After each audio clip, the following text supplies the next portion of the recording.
பழனி முருகன் கோயிலில் தைப்பூச திருவிழாவையொட்டி கொடியேற்ற நிகழ்ச்சி நடைபெறுகிறது. அதனை நேரலையில் பார்க்கலாம்.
தைப்பூச திருவிழாவையொட்டி பழனியில் தற்போது கொடியேற்ற நிகழ்வு நடைபெற்று வருகிறது.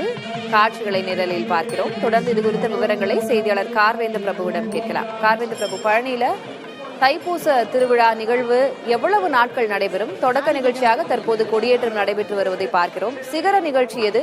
பக்தர்களின் வருகை இன்றைக்கு எவ்வாறு இருக்கிறது?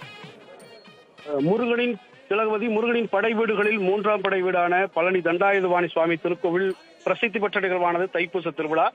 தைப்பூச விழாவானது இன்று பழனி பெரியநாயகி அம்மன் கோவிலில் வள்ளி தெய்வசேன சமேத முத்துக்குமார சுவாமி கொடிகட்டி மண்டபத்தில் கொடியேற்றத்துடன் துவங்கி இன்றிலிருந்து 10 நாட்கள் வெகு விமர்சையாக நடைபெறுகின்றது. ஒவ்வொரு நாளுமே சுவாமிக்கு சிறப்பு பூஜைகள் செய்யப்பட்டு ரத வீதிகளின் வழியாக தங்கமயில் வாகனம், வெள்ளி யானை வாகனம், தங்கை குதிரை வாகனம் உள்ளிட்டவற்றில் ரத வீதிகளில் திருவிழா நடைபெற இருக்கின்றது. அதே போல 6ஆம் நாள் வள்ளி தெய்வநாயகி அம்மன் முத்துக்குமார சுவாமி திருக்கல்யாண நிகழ்வு நடைபெறுகின்றது. தைப்பூச திருவிழாவுடைய முக்கிய நிகழ்வான தைப்பூச நாளன்று சாமி எழுந்தருள் செய்யப்பட்டு திருத்தேரில் திருவேதி திருவிழா நடைபெறுகின்றது. தைப்பூச திருவிழாவை முன்னிட்டு தமிழகத்தின் பல்வேறு மாவட்டங்களில் இருந்தும் அதே போல அண்டை மாநிலங்களில் இருந்துமே தினசரி லட்சக்கணக்கான பக்தர்கள் பாத யாத்திரையாக காவடிகள் எடுத்து வருகை தருவதையொட்டி அனைத்து துறையின் சார்பாகவே முன்னேற்பாடுகள் செய்யப்பட்டிருக்கின்றன. சிறப்பு பேருந்துகள் மற்றும் கூடுதல் ரயில்கள் இயக்கப்பட உள்ளன. தினசரி 20,000 பக்தர்களுக்கு இந்து சமய அறநிலையத்துறையின் சார்பில் அன்னதானம் வழங்கவும் திட்டமிடப்பட்டுள்ளது. மேலும் தைப்பூச தினத்தை ஒட்டி வரும் 2 நாட்களுக்கு மலைக்கோயிலில் கட்டண தரிசன முறை ரத்து செய்யப்பட்டிருக்கு.